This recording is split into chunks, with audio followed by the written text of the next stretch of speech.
Muy buenos días, queridos hermanos, que Dios les bendiga. Continuamos con nuestra reflexión de Daniel 3. Voy a leer del 16 al 30. Dice así: Sadrac, Mesac y Abednego respondieron al rey Nabucodonosor diciendo: no es necesario que te respondamos sobre este asunto. He aquí nuestro Dios, a quien servimos, puede librarnos del horno de fuego ardiente, y de tu mano, oh rey, nos librará. Y si no, sepa pues, oh rey, que no serviremos a tus dioses, ni tampoco adoraremos la estatua que has levantado. Entonces Nabucodonosor se llenó de ira, y se demoró el aspecto de su rostro contra Sadrac, Mesac y Abednego, y ordenó que el horno se calentara 7 veces más de lo acostumbrado. Y mandó a hombres muy vigorosos que tenían su ejército que atasen a Sadrac, Mesac y Abednego para echarlos en el horno de fuego ardiente. Entonces esos varones fueron atados con sus manos, sus calzas, sus turbantes y sus vestidos, y fueron echados dentro del horno de fuego ardiente. Y como la orden del rey era apremiante y la habían calentado mucho, la llama del fuego mató a aquellos que habían alzado a Sadrac, Mesac y Abednego. Y estos 3 varones, Sadrac, Mesac y Abednego, cayeron atados dentro del horno de fuego ardiendo. Entonces el rey Nabucodonosor se espantó y se levantó apresuradamente y dijo a los de su consejo: ¿no echaron a 3 varones atados dentro del fuego? Ellos respondieron al rey: es verdad, oh rey. Y él dijo: he aquí yo veo 4 varones sueltos que se pasean en medio del fuego sin sufrir ningún daño.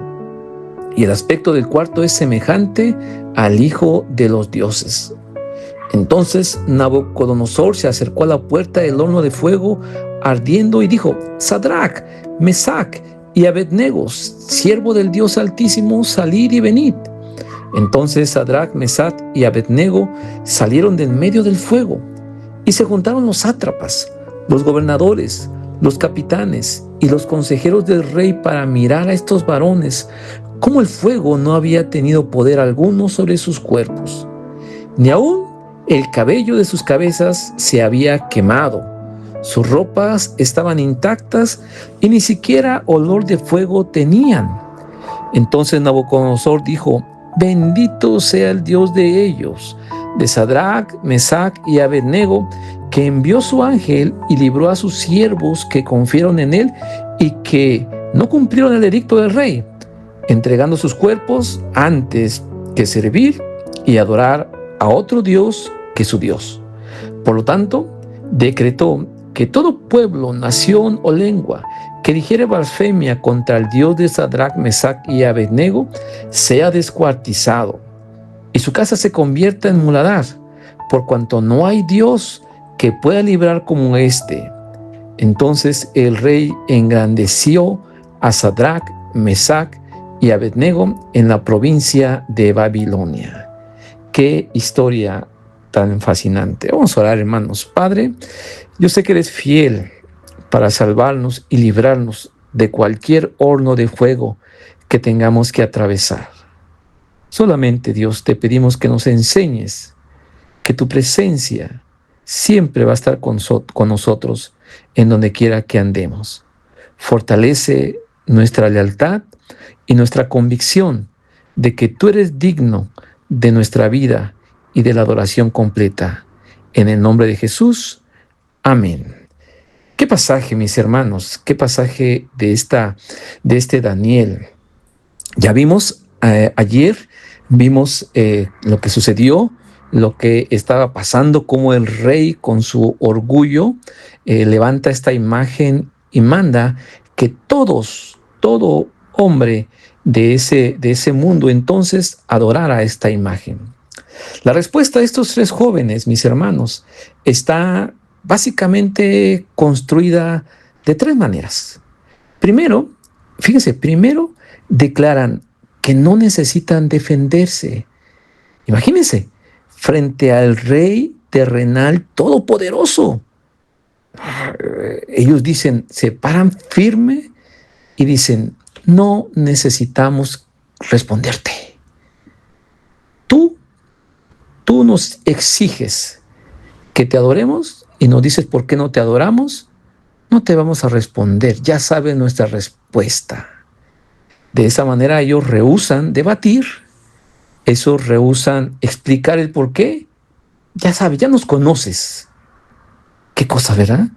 Qué firmeza y qué valor de estos hombres. En segundo lugar, ellos dicen, ¿sabes por qué? Porque Dios nos puede librar y nos puede librar de tu mano. O sea, si Él quiere, Él nos puede librar. O sea, ¿qué tanto eres tú, oh Rey? Él nos puede librar y nos va a librar. Qué firmeza y qué seguridad. Pero viene un tercer punto. En este punto es céntrico, porque hay una frase muy interesante que muchas veces no consideramos, pero necesitamos considerar. Y si no, decían nuestros compatriotas hace unas semanas, y si sí, pero bueno, aquí ellos dicen, y si no, es decir, y si no nos libra, y si no pasa lo que queremos, aún así, tampoco te adoraremos, tampoco te serviremos a tus dioses. Y si no, para, para muchos es una declaración de fe madura. Sí, mis hermanos, porque es la confianza en el carácter y soberanía de Dios, pero es una confrontación de lo que yo quiero o de lo que el hombre quiere y de la voluntad de Dios. O sea, esto no es fatalismo.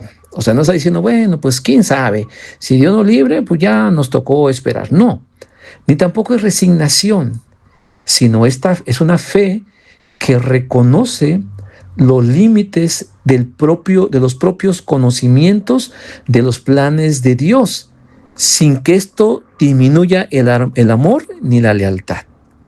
Sí, o sea, y si no, no es fatalismo, no es conformismo, ni tampoco es resignación, es reconocer que no comprendo completamente los planes perfectos de Dios, pero lo que sí comprendo es que debo de amarlo y debo de continuar siendo leal. Creo que muchos de los cristianos no hemos entendido esta realidad. Y cuando empezamos la vida cristiana no se nos enseña esta verdad. Se nos habla de un Dios todopoderoso, se nos habla de un Dios grande, que a veces nos cautivan porque va a cumplir todos nuestros deseos, todos nuestros anhelos, todos nuestros sueños, todas nuestras peticiones, todo lo que nuestro corazón egoísta quiere. Pero cuando no es así, nos descarriamos, nos desmoronamos, nos apartamos de Dios. Y si no, está reconociendo que no comprendo completamente los planes infinitos de Dios, pero mi fe, mi amor, mi fidelidad no está sujeto a esta respuesta positiva que yo quiero. Así es. Ahora, entonces después de esta respuesta, el Rey Todopoderoso de ese momento se enoja profundamente y entonces manda a calentar más fuertemente este horno. Sí, y a tal grado de que los hombres que lo echan a estos jóvenes o a estas personas se queman. Pero lo interesante es que al ver ahí, dice el rey, veo al ángel de Jehová, veo a uno semejante al Hijo de Dios, veo a alguien que está acompañándolos ahí en el sufrimiento.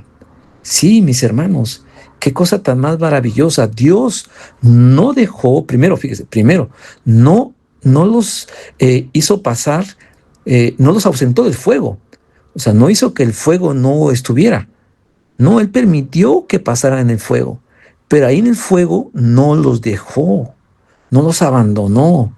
Esta es una imagen, algunos comentaristas dicen que es el Cristo preencarnado. Es una teofanía del Cristo preencarnado, como cuando se aparece el ángel de Jehová, el siervo del Dios de los ejércitos, de manera visible. De una manera similar, algunos creen que es el Hijo de Dios preencarnado actuando, acompañando a sus siervos en medio de la prueba. No les quitó la prueba, sino en medio de la prueba, allí estaba la presencia del Hijo de Dios. Qué cosa, mis hermanos. Y después, la respuesta, ¿verdad? La vindicación que tienen estos jóvenes por esa fidelidad, por esa lealtad, que les dice, ¿vieron? Que ni siquiera sus cabellos, ni siquiera su ropa olía a chamuscado. Qué cosas, ¿verdad? Porque ahí estaba Dios cuidando, protegiendo de manera sobrenatural. Así es que, mis hermanos, después el rey hace un decreto y los bendice. Y no contento con la bendición que les da a estos jóvenes, dice, ¿sabes qué? Quiero que todo mundo también adore y reconozca al Dios de estos jóvenes. Pone un decreto maravilloso. Toda lengua, toda gente que no bendiga, que blasfeme contra este Dios, va a ser descuartizado, va a ser desechado completamente, porque Él es, su Dios es el Dios Todopoderoso. Engrandece a estos jóvenes. Así es, mis hermanos. Ya había visto, acuérdense, en el capítulo anterior, el rey aparentemente había reconocido la grandeza de Dios. Bueno, esto es una evidencia de que muchas veces hay gente que puede reconocer la grandeza de Dios, pero no tiene una transformación de alma, de corazón. Ya hemos visto que hay personas que pueden ver milagros de Dios, pueden ver la salvación de su matrimonio, de su vida, de su familia, pero esto no quiere decir que se entreguen o que encuentren ellos mismos la transformación y la vida eterna. Desgraciadamente hay gente que sigue necios a pesar de las cosas maravillosas de parte de Dios. ¿Qué cosas vemos de aquí, hermanos? Hay enseñanzas maravillosas, muchas enseñanzas. La primera de ellas es que quiero compartirles es que la fe genuina no depende, escuche bien, de la garantía del resultado favorable. Esta frase, y si no, esta frase es un modelo valioso en el Antiguo Testamento de aquellas personas, los hijos de Dios, que enfrentaron enfermedades, que tuvieron pérdidas económicas, que tuvieron persecución, que tuvieron muerte, pero a pesar de esto confiaron plenamente en Dios, sin que en su petición, en su ruego, tuvieran la respuesta favorable. Hebreos capítulo 11 y 12, cuando nos muestra los héroes de la fe, le llaman así, encontramos que muchos hijos de Dios murieron a espada. Muchos hijos de Dios fueron perseguidos. Muchos hijos de Dios fueron muertos y descuartizados. En la historia del cristianismo también, hermanos, encontramos que muchos de los hijos de Dios tuvieron momentos muy difíciles. Pasaron la prueba. La diferencia es que estaba Dios con ellos. A través de Cristo, a través del Espíritu Santo, estaba allí acompañándolos. Estaba allí en el dolor, en la enfermedad, en la necesidad, en la crisis. Y esto es totalmente otra cosa. Una cosa es que enfrente la gente la enfermedad solos, y otra es enfrentarla acompañado de Cristo. Y esta es la garantía absoluta y total. Jesucristo dijo, yo estoy con ustedes todos los días hasta el fin del mundo. Así es que recuerde, una fe genuina no implica una respuesta positiva a nuestros ruegos. Así es que, ánimo, mi hermano. A veces vamos a pasar por la enfermedad, por la crisis, pero recuerde que no estamos solos. La compañía de Dios está ahí a través del Espíritu Santo. ¿Por qué? Porque es cierto, en la prueba más dolorosa, en el momento más incierto, en la crisis más tremenda, ahí podemos contar con el cuidado, el consejo, la ayuda del Dios Todopoderoso. Recurramos a Él en humildad, en oración, en compromiso de fidelidad y lealtad. Y una tercera cosa es que una vez más, la firmeza colectiva, la comunidad de hijos de Dios. Estos tres jóvenes se sostuvieron mutuamente en su decisión. Sí, quizá dicen que Daniel andaba fuera, como era funcionario de gobierno, andaba afuera, o quizá también él no participó en esta situación por diferentes circunstancias. No sabemos por qué. Lo cierto es que vemos a estos 3 jóvenes con la misma fe, apoyándose, animándose. Una vez más, su pequeña iglesia, su pequeña célula, su pequeño grupo de amigos cristianos que tienen una fe, que tienen una confianza en Dios, se apoyaron, se animaron, estuvieron allí hasta las últimas. Qué importancia, o qué importante más bien es contar con un grupo de amigos, de hermanos que nos apoyan, que apoyamos, que tenemos la misma fe, que tenemos las mismas luchas, que tenemos las mismas pruebas, donde hay amor, armonía, respaldo, oración, rendición de cuentas, exhortación, donde hay todo ese tipo de cosas, discipulado, crecimiento. Dios, hermanos, nos ha dado su iglesia.